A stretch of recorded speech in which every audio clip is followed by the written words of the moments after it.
لو دايما فكرتكم عن الحلويات الصحية انها بتبقى حلويات مرة جدا وسيئة وما بتحبوش ان انتوا تاكلوها، عايزاكم تغيروا الفكرة دي النهاردة.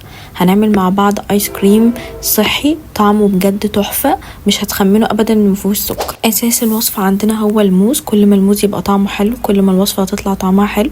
هنستخدم من عدد من 2 ل4 موزات يكونوا مستويين ويكونوا متجمدين في الفريزر. هجيب محضرة الطعام بتاعتي، انا استخدمت 4 موزات حطيتهم كده في محضرة الطعام. تاني مكون اساسي هو الكاكاو الخام اللي مش عليه سكر، هستخدم منه نص كوباية من نص ل1/4 كوباية، وهستخدم كمان علبة من الزبادي.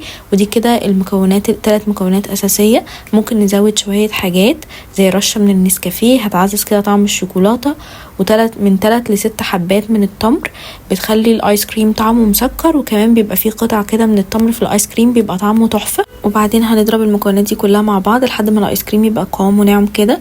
ونصيحة نستخدم زبادي يكون طعمه حلو مفيهوش حموضة عالية، انا استخدمت زبادي المراعي. وبعدين نبدأ نصب الايس كريم بتاعنا في كوبايات او ممكن في اي علبة من علب التلاجة. وعلى الوش كده حطيت شوية من السوداني المطحون، في ناس بتستخدم زبدة الفول السوداني بس السوداني يعني افضل. وبعدين هحطه كده في الفريزر يجمد من ساعة ل2 مش كتير قوي. واثناء وهو في الفريزر هجيب اي نوع شوكولاتة دارك تكون 85 ل 95%، هجيب منها كده 4 مكعبات هسيحها في الميكرويف مع معلقة صغيرة من زيت الزيتون عشان يديني اللمعة الحلوة دي. وبعدين بعد ساعتين تقريبا طلعت الايس كريم بتاعي من الفريزر، كنت مغطية الوش بتاعه بستريتش كويس عشان ما يعملش اي قشرة. وبعدين هبدأ انزل عليه الشوكولاتة السايحة بتاعتي، هنزل طبقه رفيعه كده من الشوكولاته وهبدا ان انا اسويها كده بالمعلقه.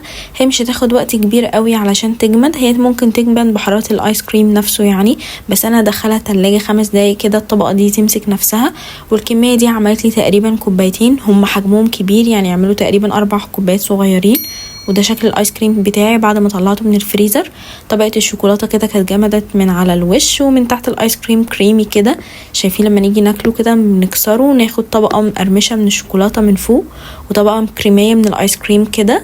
يعني مكونات الايس كريم ده صحيه جدا كلها وجميله، مش عايزه اقول انها حاجه حلوه صحيه لانها عادي ممكن انا اكلها عادي في الايام العاديه من كتر ما هي طعمها حلو.